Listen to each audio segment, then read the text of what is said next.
Hello friends, welcome to one சிறப்பு சமையல். இன்னைக்கு நம்ம பார்க்க போகிற ஸ்பெஷல் ரெசிபி நல்ல சுவையான கருவாட்டு குழம்பு. இந்த கருவாட்டு குழம்பு நான்வெஜ் பிரியர்களுக்கெல்லாம் ரொம்ப ரொம்ப பிடிக்கும். இதை நம்ம சுலபமான முறையில் சிம்பிள் அண்ட் டேஸ்டியாக குவிக்காக எப்படி செய்யலான்னு பார்க்கலாம். வாங்க ரெசிபி எப்படின்னு பார்க்கலாம். அதுக்கு அடுப்பில் ஒரு பாத்திரம் வச்சுக்கலாம். பாத்திரம் நல்லா சூடானதுக்கு அப்புறமா ஒரு குழிக்கரண்டி அளவு நல்லெண்ணெய் சேர்த்துக்கலாம். எண்ணெய் நல்லா சூடானதுக்கு அப்புறமா ஒரு 10 டு 15 சின்ன வெங்காயம் தோல் நீக்கிட்டு 2 பீசஸாக கட் பண்ணி வச்சுருக்கோம், அதையும் சேர்த்துக்கலாம். அது கூடவே 2 கொத்து ஃப்ரெஷ்ஷான கருவேப்பிலையை நல்லா வாஷ் பண்ணி எடுத்து வச்சுருக்கோம், அதையும் சேர்த்துக்கலாம். அப்புறமா அதில் 2 பச்சை மிளகாய் லைட்டாக கீரல் மட்டும் போட்டுட்டு அப்படியே முழு பச்சை மிளகாயாக சேர்த்துக்கலாம். இந்த ரெசிபிக்கு கண்டிப்பாக பச்சை மிளகாய் சேர்த்துக்கோங்க, அதோட வாசம் ரொம்ப நல்லாயிருக்கும். இப்போ இது எல்லாத்தையும் நல்லா கலந்து விட்டுறலாம். வெங்காயம் இந்த அளவுக்கு நல்லா வதங்கி வரணும். இப்போ இந்த ஸ்டேஜில் இதில் 4 தக்காளி பழம் சேர்த்துக்கலாம். கட் பண்ணி வச்சுருக்கிற தக்காளி பழம் 4 தக்காளி பழம் சேர்த்துக்கலாம். இந்த கருவாட்டு குழம்புக்கு புளியோட சுவையை காட்டிலும் தக்காளியோட சுவை அதிகமாக இருக்கணும். அதனால் தக்காளி அதிகமாக சேர்த்துக்கோங்க, புளி தண்ணி கம்மியாக சேர்த்துக்கலாம். இப்போ இது கூடவே தேவையான அளவு உப்பு சேர்த்துக்கலாம். அப்புறமா 1/4 டீஸ்பூன் அளவுக்கு மஞ்சள் தூள் சேர்த்துக்கலாம். உப்பு கம்மியாகவே சேர்த்துக்கோங்க, அப்புறமா கடைசியாக சேர்த்துக்கலாம். சேர்த்துட்டு நல்லா வதக்கி விட்டுறலாம். ஒரு 2 நிமிஷத்துக்கு வதக்கி விட்டோன்னா தக்காளி சாஃப்டாக குழஞ்சி வந்துடும். நம்ம மஞ்சத்தூளும் கல்லுப்பும் சேர்த்து வதக்குறதுனால தக்காளி சீக்கிரமாக வதங்கி வந்துடும். இந்த அளவுக்கு தக்காளி வதங்கினதுக்கப்புறமா இதில் குழம்பு மசாலாத்தூள் சேர்த்துக்கலாம். 4 ஸ்பூன் அளவுக்கு குழம்பு மசாலாத்தூள் சேர்த்துக்கலாம். உங்ககிட்ட குழம்பு மசாலாத்தூள் இல்லைன்னா 2 ஸ்பூன் மிளகாத்தூள் 3 ஸ்பூன் மல்லித்தூள் சேர்த்துக்கோங்க, கரெக்டாக இருக்கும். சேர்த்து மசாலா அந்த வெங்காயம் தக்காளி எண்ணெய் எல்லாத்துக்கூடையும் நல்லா மிக்ஸ் ஆகி வதங்கி வரணும். அந்த அளவுக்கு நல்லா புரட்டி விட்டுறலாம்.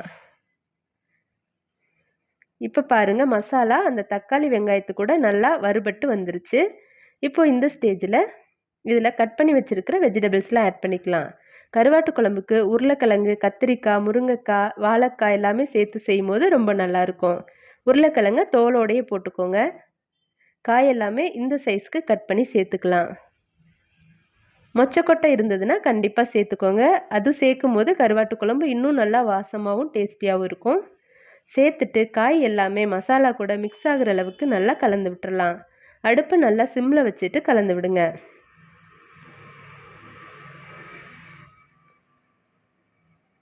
இந்த அளவுக்கு நல்லா வதங்கி வரணும். ஒரு 2 நிமிஷம் கலந்து விட்டதுக்கு அப்புறமா இதில் நம்ம புளி தண்ணி சேர்த்துக்கலாம். ஒரு சின்ன லெமன் சைஸ் புளியை நல்லா ஊற வச்சுட்டு கரைச்சி எடுத்து வச்சுருக்கோம், அந்த புளி தண்ணியை சேர்த்துக்கலாம். புளிக்குழம்புக்கு மீன் குழம்புக்கு தான் புளி அதிகமாக சேர்க்கணும். கருவாட்டு குழம்புக்கு புளி தண்ணி கம்மியாக சேர்த்துக்கோங்க. அப்போ தான் கருவாட்டோட ஃப்ளேவர் நல்லா இருக்கும். இல்லைன்னா புளிக்குழம்பு மாதிரி வந்துடும். இப்போ இதில் 1 கப் அளவு தண்ணி சேர்த்துக்கலாம். தண்ணி சேர்த்து நல்லா கலந்து விட்டு இந்த கன்சிஸ்டன்சிக்கு இருக்கணும், அந்த அளவுக்கு தண்ணி சேர்த்துக்கோங்க.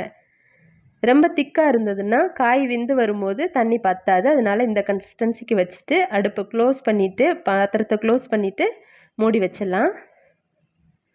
அது நல்லா கொதித்து காயெல்லாம் வெந்து வரட்டும். அந்த டைமில் நம்ம இந்த தேங்காய் மசாலா அரைச்சிக்கலாம்.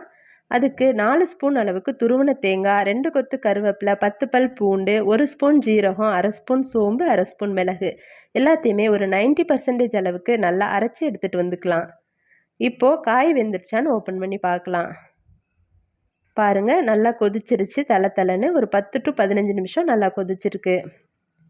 காய் 80% அளவுக்கு வெந்திருந்தால் கரெக்டாக இருக்கும். அதுக்கப்புறம் நம்ம கருவாடு சேர்த்து தேங்காய் மசாலா சேர்த்து கொதிக்க விடும்போது எல்லாம் நல்லா வெந்து வந்துடும்.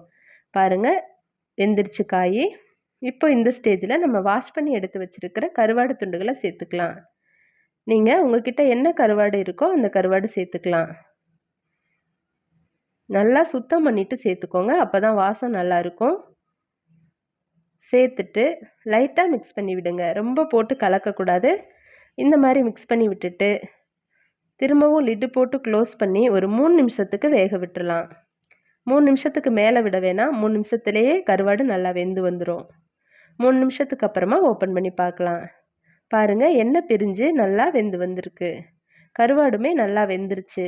இந்த அளவுக்கு வெந்தால் சரியாக இருக்கும். இப்போ இந்த ஸ்டேஜில் நம்ம ஆல்ரெடி அரைச்சி எடுத்து வச்சுருக்கிற தேங்காய் மசாலாவை சேர்த்துக்கலாம்.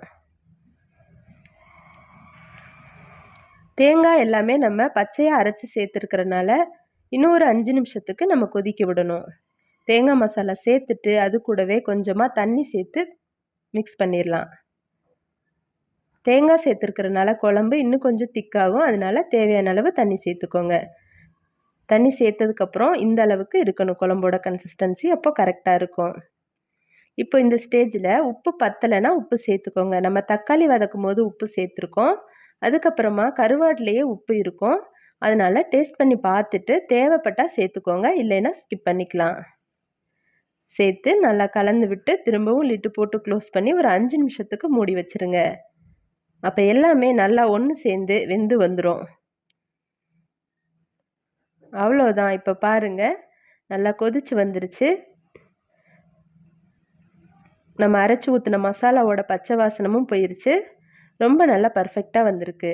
இப்போ இதுக்கு ஃபைனலாக ஒரு தாளிப்பு கொடுத்துடலாம். அதுக்கு அடுப்பில் கடாய் வச்சுட்டு நல்லெண்ணெய் சேர்த்துக்கலாம். எண்ணெய் நல்லா சூடானதுக்கப்புறமா 1 ஸ்பூன் அளவுக்கு கடுகு சேர்த்துக்கலாம். அது கூடவே 1/4 டீஸ்பூன் அளவுக்கு உளுந்தம்பருப்பு சேர்த்துக்கலாம். அதெல்லாம் நல்லா பொரிஞ்சதுக்கப்புறமா ஒரு 5 to 6 சின்ன வெங்காயம் மெல்லிசாக கட் பண்ணி எடுத்து வச்சுருக்கோம், அதையும் சேர்த்துக்கலாம். சேர்த்து வெங்காயம் நல்லா கோல்டன் ப்ரௌன் ஆகுற வரைக்கும் நல்லா வதக்கி விட்டுறலாம். இந்த அளவுக்கு வதங்கினதுக்கப்புறமா இதில் 2 கொத்து ஃப்ரெஷ்ஷான கருவேப்பிலை வாஷ் பண்ணி வச்சுருக்கோம், அதையும் சேர்த்துக்கலாம். அது கூடவே ஒரு 4 காஞ்ச மிளகாய் எடுத்து வச்சுருக்கோம், அதையும் சேர்த்துக்கலாம். சேர்த்துட்டு இந்த அளவுக்கு நல்லா கலந்து விட்டுறலாம். அவ்வளோதான், போதும். இப்போ இதை எடுத்து நம்ம ஆல்ரெடி ரெடி பண்ணி வச்சுருக்கிற கருவாட்டு குழம்புல சேர்த்துடலாம். அவ்வளோதான். இப்போ நம்மளோட சுவையான கருவாட்டு குழம்பு ரெடி ஆயிடுச்சு.